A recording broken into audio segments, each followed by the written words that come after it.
Bonjour et bienvenue dans une nouvelle consultation de Dr Sales.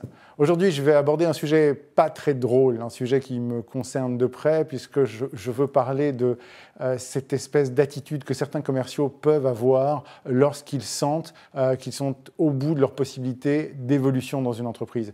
Et c'est toujours un moment difficile pour moi parce que lorsqu'on m'envoie dans une entreprise vis-à-vis d'une équipe commerciale, c'est évidemment pour leur permettre de franchir un cap, pour leur permettre d'avancer, pour leur permettre de dynamiser leurs ventes et d'être des vendeurs encore plus heureux, c'est tout ce que je souhaite. Et il n'est pas rare que je tombe à ce moment-là sur des commerciaux qui semblent au bout de leur motivation. Et en général, le profil, sans en faire une caricature, est souvent le même. Ce sont des commerciaux qui sont là en place depuis assez longtemps, qui sont souvent extrêmement compétents, qui sont souvent extrêmement nantis en termes d'expérience, de connaissances, qui connaissent aussi bien leur secteur que leurs produits. Et souvent, en fait, déjà, ils mettent énormément de distance par rapport à ce que je peux leur apporter, parce qu'évidemment, ce sont des barons, on ne leur fait pas. Mais ensuite, on sent très bien que quelque part, ils ont perdu le feu sacré. Et moi, ça me fait toujours énormément de peine de devoir être confronté à ça, parce que je cherche toujours une façon de les redynamiser. Et en fait, souvent, ce qui peut se passer dans les fonctions commerciales, et j'ai pu observer ça dans des dizaines d'entreprises différentes, c'est qu'il y a un piège qui va emmener certains vendeurs à s'enferrer eux-mêmes dans cette espèce de zone de confort qui devient une véritable prison. Souvent, d'ailleurs, ces commerciaux sont victimes du syndrome que j'appelle le syndrome d'un jour sans fin. Vous avez tous vu ce film où le héros revit tout le temps la même journée et tout le temps la même journée encore et encore. Eh bien, c'est exactement la même chose. Je vois des commerciaux qui revivent la même journée, la même semaine, les mêmes débriefings, les mêmes tableaux d'objectifs, et ça continue. Et en fait, il n'y a plus d'espoir d'évolution. Comment ça s'est passé? Bon, beaucoup de commerciaux démarrent un job dans les fonctions commerciales sans avoir réellement choisi le métier ou parfois même choisi le secteur. Souvent, c'est un premier job. On leur promet qu'effectivement, ça va être directement rémunéré, ça va être assez passionnant. Et c'est vrai qu'au départ, ça peut être challenging, même si vous n'êtes pas fan du secteur d'activité dans lequel vous avez démarré. Mais au bout d'un certain temps, très rapidement, pour quelqu'un qui a une bonne aptitude commerciale et quelques bonnes techniques, les résultats peuvent arriver très vite. Et donc, finalement, la motivation à faire commence à un peu descendre, puisque le revenu commence à arriver, la situation de confort commence à s'installer, on commence à connaître les trucs et astuces, on développe son secteur, et au bout de 2, 3, 4, 5 ans, on finit par effectivement avoir une bonne maîtrise de l'ensemble, et on n'a plus vraiment de raison de changer. Or, c'est à ce moment-là qu'il faudrait quand même se pousser un minimum, parce que si vous laissez cette situation perdurer, il va vous arriver quelque chose de beaucoup plus compliqué à gérer. Pendant ce temps-là, l'entreprise va être contente de vos résultats, évidemment. Et arrivé au sommet de cette courbe de motivation, vous allez être probablement très très bon pendant encore quelques années. Et l'entreprise va être tout à fait contente de vous compter parmi ses effectifs et ses cadres. Mais qu'est-ce qui va se passer par la suite? Eh bien, d'une façon ou d'une autre, vous allez vouloir évoluer. Parce que l'être humain veut toujours évoluer et parce que c'est une façon qu'on a de vouloir sentir qu'on grandit, on a envie d'autre chose. Et souvent, je vois les commerciaux coincés à ce moment-là.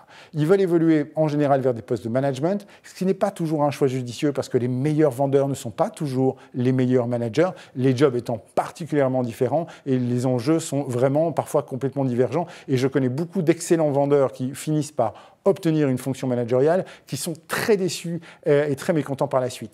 Mais rien que le fait de se positionner dans la course au poste de management va créer à ce moment-là des tensions, des dissensions, parce qu'en fait, en général, il y a assez peu de postes de management et ils sont pourvus. Donc, c'est pas rare de voir en plus des guerres internes s'opérer. Et évidemment, tous ceux qui n'auront pas été élus vont commencer à ressentir, à avoir des ressentiments négatifs par rapport à l'entreprise qu'ils ne auraient pas choisie. Et puis, il y a un autre phénomène qui fait qu'au bout d'un certain temps, les commerciaux tendent à considérer que le temps qu'ils ont passé dans l'entreprise est une forme d'investissement qui crée une forme de dû légitime par rapport à l'entreprise. Et là, effectivement, je sens qu'il y en a certains d'entre eux qui n'osent plus bouger parce qu'ils se disent quelque part, si je pars de cette entreprise-ci, eh bien, je mets à la poubelle cette espèce d'investissement, cette espèce de durée. Il y a plusieurs choses à faire et elles sont essentielles à mon avis si vous voulez sortir de ce piège et sortir de cette journée de routine sans fin. D'abord, c'est vous préparer au changement tout le temps. Je préférerais que vous tombiez amoureux du métier de vendeur plutôt que vous tombiez cadenassé dans un secteur d'activité. Je préfère 1000 fois que, alors que vous étiez dans un domaine X, vous excelliez dans un deuxième domaine Y en fonction commerciale, plutôt que vous cherchiez désespérément à obtenir un poste de manager dans la boîte qui vous emploie déjà. Qu'est-ce que vous pouvez faire en l'occurrence si vous sentez que vous commencez à tomber dans cette faille motivationnelle? La première chose, c'est essayer de retomber amoureux de ce que vous faites. Il n'y a pas 36 000 possibilités pour retomber amoureux de ce qu'on fait.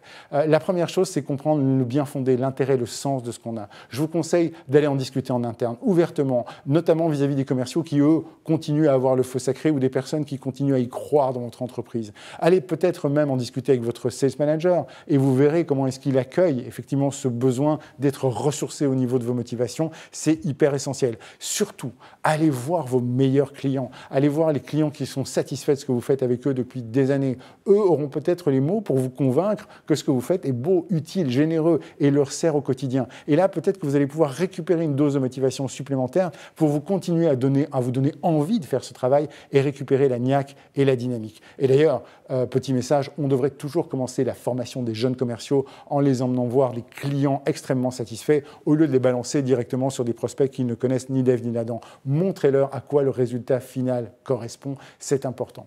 La deuxième chose que vous pouvez faire, c'est demander à l'entreprise, plutôt que de vous promouvoir ou de vous donner une fonction supérieure, d'investir en vous. Au lieu de demander un poste de management, demandez un bilan de compétences, osez faire le tri entre vos talents aujourd'hui exploités et ceux qui ne le sont pas encore. Osez demander à votre entreprise de vous accompagner sur du coaching, de la formation, sur de l'évolution personnel, c'est fondamentalement important. Ça va être beaucoup moins problématique à obtenir qu'un poste ou qu'un titre, et cela vous sera plus précieux parce que c'est portable. Ça veut dire qu'à partir du moment où vous avez travaillé sur votre propre éducation va vous rendre monnayable dans plein d'autres entreprises, alors que le poste que vous avez occupé dans l'entreprise X ne vous garantit absolument pas le même poste dans l'entreprise Y. Troisième chose, retomber amoureux de quelque chose. Essayez d'économiser sur votre temps personnel pour cultiver vos propres passions. Il faut un domaine de votre vie qui continue à vous passionner, à vous motiver, pour une bonne et simple raison, c'est que ça va continuer à vous donner le sentiment d'avancer. Et à l'heure actuelle, il y a moyen, quelle que soit votre passion de base, que ce soit la collection d'éditions rares de livres, la collection de cartes de joueurs de football, le jardinage ou la voile, il y a de plus en plus de moyens de rentabiliser ces activités, de les commercialiser, d'en vivre de petites sommes ou de grosses sommes.